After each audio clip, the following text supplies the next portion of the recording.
जब इंसान 60 बरस का हो जाता है तो फिर समझ लीजिए कि ज़िंदगी अब अपनी आखिरी ढलवान पे उतरने लगी है। अब सफ़र तेज़ नहीं, आहिस्ता आहिस्ता खामोशी से चलता है। अब वो वक्त आता है जब आसपास के चेहरे कम होना शुरू हो जाते हैं। कुछ चेहरे मिट्टी तले सो चुके होते हैं, कुछ अपनी अपनी दुनिया में खो जाते हैं और कुछ सिर्फ तस्वीरों में ही रह जाते हैं।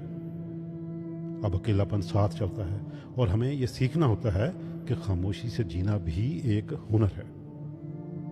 फिर आहिस्ता आहिस्ता दुनिया की तवज्जो भी हटने लगती है। जो लोग कभी आपके नाम से मुतासर थे, अब वो नई नस्ल के जोश में खो गए हैं। आपका माजी, आपकी मेहनत सब एहतराम के काबिल तो है, मगर अब सब कुछ खामोश सा है।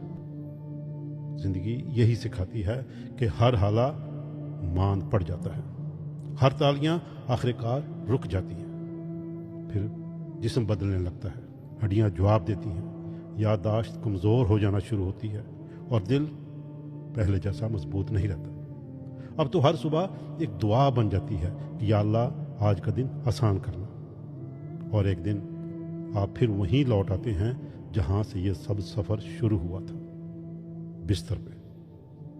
फ़र्क सिर्फ इतना है कि पहले माँ थी जो मोहब्बत से ख्याल रखती थी, अब शायद कोई खिदमतगार हो जो सिर्फ वक्त देखता है।